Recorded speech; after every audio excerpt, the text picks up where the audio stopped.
నమస్తే. ట్రంప్ అధికారంలోకి వచ్చిన దగ్గర నుంచి మీ ఇండియాకి బాగా డబ్బులున్నాయి. మా మీద టాక్స్ ఏస్తుంటే మేమెందుకు మీకు టాక్స్ ఎయకూడదు. మీ మీద మేము టాక్స్ ఎక్కువ పెంచేస్తాము.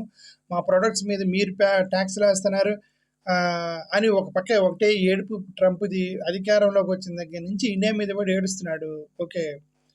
ఈ ట్రంప్ చేసే పనేందంటే ఇప్పుడు వీళ్ళకి బాగా డబ్బులున్నాయి.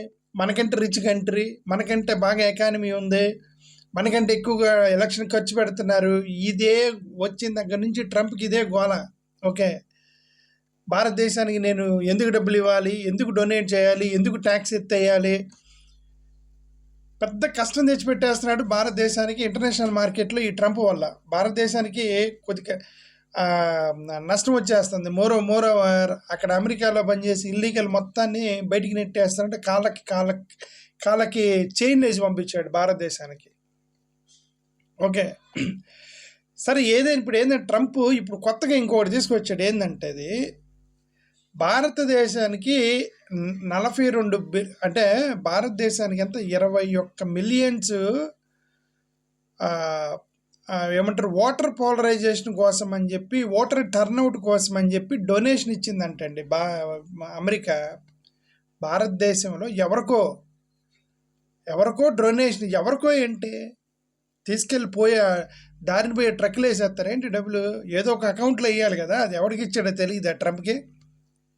అదే నేను చెప్తుంది. ఇంతే ట్రంప్ పిచ్చిగా మాట్లాడుతున్నాడు అంది. అందుకే ట్రంప్ ఏమన్నాడంటే, యాక్చువల్గా వినండి జాగ్రత్తగా. ట్రంప్ ఏమన్నాడంటే USAID అని ఒకటి ఉంది. అదేంటంటే ఇండిపెండెంట్ యుఎస్ ఏజెన్సీ. వాళ్ళు ఏం చేస్తారంటే వేరే దేశాలకి డొనేట్ చేస్తారు ఫండ్, గవర్నమెంట్ ఫండ్ని వేరే దేశాలకు డొనేట్ చేస్తారు. అది $42 బిలియన్ వరకు వాళ్ళు ఏంటంటే అన్ని దేశాలకి డొనేట్ చేస్తూ ఉంటారు. ఒక ఇండిపెండెంట్ ఏజెన్సీ పెట్టి USAID అంటారు. ఓకే. ఆ $42 బిలియన్ ఫండ్లో ఒక $21 మిలియన్ భారతదేశానికి ఎలక్షన్ టైంలో ఓటర్ టర్న్అవుట్ కోసం అని వచ్చిందంట. వాళ్ళు అక్కడ రాశారు $21 మిలియన్ మేము భారతదేశానికి పంపించాము ఓటర్ టర్న్అవుట్ కోసం, హెల్ప్ కోసం అని రాశారట వాళ్ళ రికార్డులో. ఈ $21 మిలియన్ అంటే ఎంత అండి? 182 కోట్ల రూపాయలు. ట్రంప్ అంటాడు భారతదేశంలో ఓటర్ టర్న్అవుట్కి మేమెందుకు డబ్బులు ఇవ్వాలి అని అంటాడు. అక్కడ ఎవరినో గెలిపించడానికి ప్రయత్నం చేశాడు ఇక్కడ మన అధ్యక్షుడు అని చెప్పేసి ఆ మాజీ అధ్యక్షుడి మీద పడ్డాడు అతను. 182 కోట్ల రూపాయలు ఒక చిన్న ఎమ్మెల్యే ఖర్చు పెడతాడు నియోజకవర్గంలో. భారతదేశం మొత్తం మీద ఎన్నికల్ని ఇన్ఫ్లుయెన్స్ చేస్తాడా 182 కోట్ల రూపాయలతో? ఆ ఫండ్ దేనికి పనికి వచ్చేది? $21 మిలియన్ దేనికి పనికి వస్తాయి? ఆ 182 కోట్ల రూపాయలు నువ్వు 21 మిలియన్ మన రూపీలు కన్వర్ట్ చేస్తే ఒక ఎంపీ ఖర్చు పెడతారు 500 కోట్ల రూపాయలు ఒక చిన్న నియోజకవర్గంలో. మరి అతను మళ్ళీ అది కూడా అంటున్నాడు ట్రంప్. మళ్ళీ అది కూడా అంటాడు ఏమని, భారతదేశంలో 16 లక్షల కోట్ల రూపాయలు ఖర్చు పెడతారు ఎలక్షన్స్కి, మనం ఎందుకు 21 మిలియన్స్ ఇవ్వాలి వాళ్ళకి? 16 లక్షల కోట్ల రూపాయలు ఎన్నికలకు ఖర్చు పెట్టే వాళ్ళకి 182 కోట్ల రూపాయలు మనం ఎందుకు ఇవ్వాలంటాడు? అసలు ఫస్ట్ ఆఫ్ ఆల్ ఎవరికి ఇచ్చాడో చెప్పడు. అమెరికాలో నువ్వు ఎవరికో డొనేట్ చేసినప్పుడు ఏ అకౌంట్కి వేసావో నీకు తెలియదా? ట్రంప్కి తెలీదా? పిచ్చిగా మాట్లాడుతున్నాడు. ఓకే. ఇంకొకటి ఏమంటాడు, $21 మిలియన్ ఎటు పోయినాయి అంటాడు. 182 కోట్ల రూపాయలు అంట. అది ఎవరినో గెలిపించడానికి ప్రయత్నం చేశాడు అంటాడు. ఎవరిని గెలిపిస్తాడు? ఇక్కడ ఎవరికి అవసరం ఉండి పోనీ 182 కోట్ల రూపాయలు అంటే ఏమైనా ఎమ్మెల్యే ఎవడైనా తీసుకొచ్చాడంటే మరి ఎవరికి వేసారు చెప్పాలి కదా వాళ్ళు. ఆయన ఏమంటాడంటే జనరల్ ఎలక్షన్లో 1.35 లక్షల కోట్ల రూపాయలు 2024 ఎన్నికల్లో ఖర్చు పెట్టారు. అది మనం అమెరికాలోకి కన్వర్ట్ చేస్తే $16.2 బిలియన్ అట. ట్రంప్ అంటాడు భారతదేశంలో ఎన్నికలు మొత్తం ఖర్చు పెట్టడానికి $16.2 బిలియన్ ఖర్చు పెట్టారు. అమెరికాలో మనం ఖర్చు పెట్టింది $15.9 మిలియన్ ఖర్చు పెట్టాము ఎన్నికల కోసం, అమెరికా అధ్యక్షుడు ఎన్నికల కోసం. మనకంటే ఎక్కువగా ఓట్లు ఎన్నికలు ఖర్చు పెట్టారు వాళ్ళు, కాబట్టి మనకంటే రిచ్, నేనెందుకు డబ్బులు ఇవ్వాలంటాడు. అసలు ఫస్ట్ ఊరికి ఇచ్చాడో చెప్పడు. ఓకే, నేనెందుకు డబ్బులు ఇవ్వాలంటాడు. భారతదేశంలో జనాభా 150 కోట్ల మందికి ఎన్నికలు పెట్టాలి. అక్కడ అమెరికాలో ఎంతమంది ఉన్నారండి? భారతదేశంలో $16.2 మిలియన్ ఖర్చు పెట్టారు. అమెరికాలో $15.9 మిలియన్, అంటే $0.3 మిలియన్ తక్కువైంది అమెరికాలో ఖర్చు. మనకంటే రిచ్ అంటాడు. మనకు 150 కోట్ల మందికి ఓట్లు పెట్టాలి, వాళ్ళు 30 కోట్ల మందికి ఓట్లు పెట్టాలి. ఎక్కువ ఖర్చు అవుదా ఏందో మరి. ట్రంప్ గోల్ ఏంటో అర్థం కాలేదు.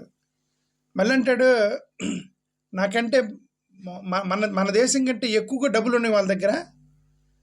Why should I pay to India? India has more money అంటున్నాడు. ఇండియా హ్యాస్ మోర్ మనీ అంటున్నాడు. మన మీద చాలా ట్యాక్స్లు వేస్తున్నాడు అని చెప్తున్నాడు. మేబీ అదే ఇప్పుడు మన వల్ల ఏంటంటే ఇదే ఈ యొక్క జీడిపి మీద ఇండియా 5th లార్జెస్ట్ ఎకానమీ అని చెప్పేసి వీళ్ళు బాగా ప్రమోట్ చేశారు. ఇంటర్నేషనల్ లెవెల్కి వెళ్ళి ప్రమోట్ చేస్తే మరి అతనికి ఏమనిపించిందో ఇవన్నీ మాట్లాడుతున్నాడు యాక్చువల్గా. ఓకే,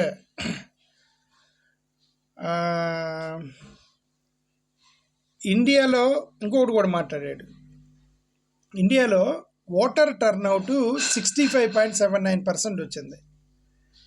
ఇండియాలో మొన్న 2024కి 65.79 టర్న్అవుట్ వస్తే అమెరికాలో 63.9% ఓటర్ టర్న్అవుట్ వచ్చింది. అంటే ఒక 2% ఎక్కువగా, అంటే 2% ఎక్కువగా మనకి జనరల్ ఎలక్షన్స్లో ఎక్కువగా పోల్ అవుట్ అయింది.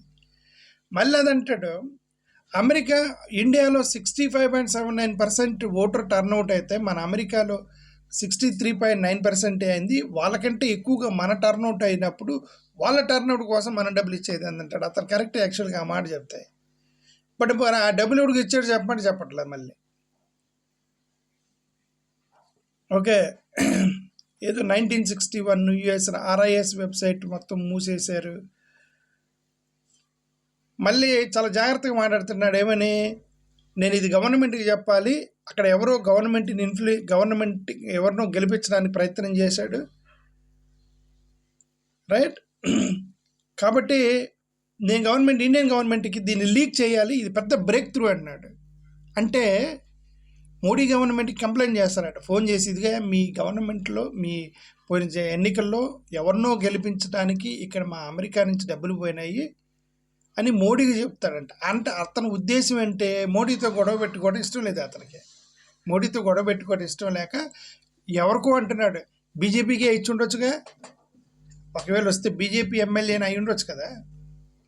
ఎవరికైనా చెప్పలేదు కదా ట్రంప్, నేను గవర్నమెంట్కి చెప్తాను, గవర్నమెంట్కి లీక్ చేయాలి, ఇది పెద్ద బ్రేక్ త్రూ అని చెప్పేసి మళ్ళీ మోడీతో ప్యాచప్ చేస్తున్నాడు. అనాల్సిన మాట అని మళ్ళీ మోడీని దగ్గర చేసుకొని, మోడీ హట్ అవ్వకుండా, భారతదేశ ప్రజలు హట్ అవ్వకుండా, భారతదేశం హట్ అవ్వకుండా, గవర్నమెంట్ హట్ అవ్వకుండా, మా అమెరికా నుంచి $21 మిలియన్ పోయినాయి, ఎవరినో గెలిపించడానికి ట్రై చేశారు, నేను ఇది గవర్నమెంట్కి చెప్తానంటే గవర్నమెంట్ గెలిచిన పార్టీకి కూడా ఇచ్చి ఉండే అవకాశం ఉంది కదా.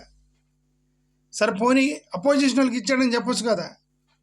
ఆ 21 మిలియన్ ఎవరికి వేసాడో అది వాళ్ళ లెక్కలు తెలియదా? ఏ అకౌంట్లో వేసారో తెలియదా? వాళ్ళు ఏమైనా ఇట్లా ఇసురు పడేసారా అంటే డబ్బులు, గవర్నమెంట్ డబ్బుల్ని? ఇక బీజేపీ ఐటీ సెల్ ఇతని పేరు అమిత్ మాల్వియా, అతను ఎక్సెల్ ఒకటి రాశాడు. 25 million for voter turnout, this definitely external interference in India's electoral process అని అతను రాస్తున్నాడు. ఎవరు? బీజేపీ ఐటీ అతను. ఎక్స్టర్నల్ ఇంటర్ఫియరెన్స్ ఉందంట ఇండియాస్ ఎలక్టోరల్ ప్రాసెస్ అని బీజేపీ ఐటీ అతను ట్వీట్ చేశాడు. ఇండియా ఎలక్టోరల్ ప్రాసెస్ని 120 కోట్లతో ఎలా ఇన్ఫ్లుయెన్స్ చేయగలరో మనకు తెలీదు. 16 లక్షల కోట్ల రూపాయలు ఖర్చు పెట్టి ఎన్నికలు పెట్టేది. ఇది ఏదో చాలా రాశారు ఇవన్నీ. ఇవన్నీ అనవసరం మాట్లాడటం. Okay, thank you.